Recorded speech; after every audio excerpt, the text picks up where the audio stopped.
Top 10 Traitors in US History. 10. Jane Fonda. During the height of the Vietnam War in 1972, film starlet Jane Fonda visited North Vietnam and shilled for the North Vietnamese government, screeching that American prisoners of war, POWs, were being treated humanely. She then went on to condemn all U.S. soldiers as war criminals. On hearing that many POWs claimed to have been tortured, Fonda denounced them as liars.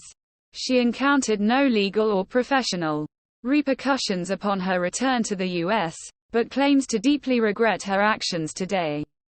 How nice for her. 9. Adam Yahya Gadan. An American-born convert to Islam, Adam Yahya Gadan, a.k.a. Azam the American, threatened a terrorist attack on Los Angeles in a 2005 Al-Qaeda video. As a full-on member of the media committee, Gadan served Al-Qaeda as translator, video producer, cultural interpreter and spokesman. His zeal in their propaganda was cartoonish in its intensity, but all too real. After Al-Qaeda leader Ayman al-Zawahiri endorsed the videos, some of which referred to the United States as enemy soil, the Justice Department indicted Gadan, the first American accused of treason since World War II. It is widely believed that Azam the American is now Azam the Dead American, following reports that he was killed by a Predator drone in January 2008. 8. Aldrich Ames. Aldrich Ames began working for the CIA during high school, and did so until he was discovered to be a Soviet double agent in 1994. He specialized in selling the identities of CIA agents, placed within the KGB, to the KGB. In true cloak and dagger fashion, Ames would mark a blue postal drop box with a piece of chalk whenever he needed to contact his KGB handlers.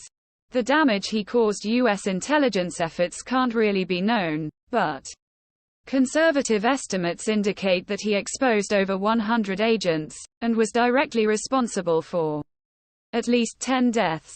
A thorough accounting of his finances revealed that he and his wife made over $4.6 million over the course of their espionage career. Ames explained the full extent of his activities as part of a plea bargain to mitigate his wife's sentence. How gallant. As a result, Ames was sentenced to life in prison, while his wife received 63 months. 7. Tokyo Rose. Tokyo Rose is a collective nickname applied to not one, but several sultry-voiced women who worked for Radio Tokyo during World War II. In between popular songs, these sirens cooed Japanese propaganda, designed to make American soldiers nostalgic and homesick. UCLA grad Eva Toguari Dakino was the most infamous. An American citizen of Japanese descent, she worked as a Radio Tokyo announcer from 1943 to 1945. Immediately after the war, Dakino was arrested, but released without being charged. Authorities reopened her case with a vengeance in 1948, and she was promptly convicted of treason. In 1949, Dakino served 6 years in prison. Throughout her trial she denied any disloyalty to the U.S., and prosecutors didn't present a single radio broadcast as evidence against her. In fact, critical testimony against her was later found to be false and coerced, to the extent that President Gerald Ford pardoned Dakino in 1977. 6. Aaron Burr. Yes, an American vice president, was also one of its greatest traitors. Fresh off his duel with Alexander Hamilton, Aaron Burr noticed his political career was now as dead as Hamilton was. So he looked fondly on the Louisiana Territory, with its disputed borders, and residents toying with secessionist notions. Burr believed a small army could steal Louisiana away, so he contacted Britain's ambassador, offering to help Britain take the territory. In return, Burr wanted money and ships. But he also needed a general. So Burr sent the infamous cipher letter to General James Wilkinson, Commander-in-Chief of the U.S. Army, detailing the plot and requesting his services. However, Wilkinson believed the plan would fail, and ratted him out to President Thomas Jefferson. Thus, on December 9, 1806, the U.S. Army seized most of Burr's boats and supplies. But Burr knew it was really over when he saw a New Orleans newspaper article with a verbatim copy of the cipher letter to Britain. Burr appeared in court and was not initially indicted, but fled when asked to appear a second time.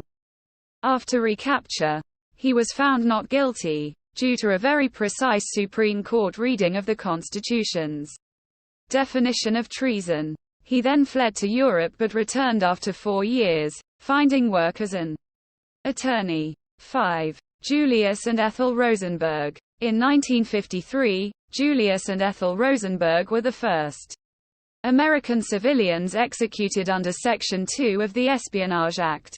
Charges related to passing atomic bomb secrets to Russian agents. The data came from Ethel's brother, who worked on the Manhattan Project in Los Alamos. Their legal prosecution was the trial of the century, prior to O.J. at least, and many felt the couple were unfairly convicted. However, recently declassified cables from the Soviet Union's VENONA project now support testimony that Julius was, indeed, a courier and recruiter for the USSR. In fact, Morton Sobel, who was tried along with the Rosenbergs, and served 17 years in prison, admitted in 2008 that yes, he was a spy, and that Julius Rosenberg handed atomic bomb information to the Soviets. 4. Robert Hanssen. Robert Hanssen is a former FBI agent who spied for Soviet and Russian intelligence services against the United States for 22 years. 1979 to 2001. During his espionage career, Hanssen compromised scores of investigations and operations, including the surveillance of suspected mole Felix Bloch, and completed an eavesdropping tunnel directly under the Soviet embassy decoding room. At one time, he even became responsible for apprehending himself, and he passed some of that off to Aldrich Ames. Above. Worse, however, were his leaks to the USSR of every KGB agent contacting the FBI, conveniently identifying detected double agents and prospective defectors alike.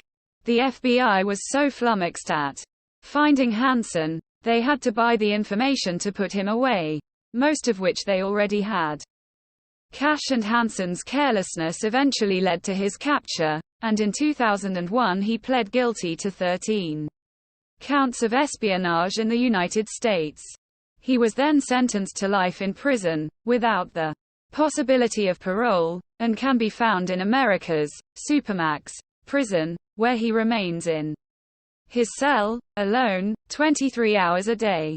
Many have described his activities as possibly the worst intelligence disaster in U.S. history.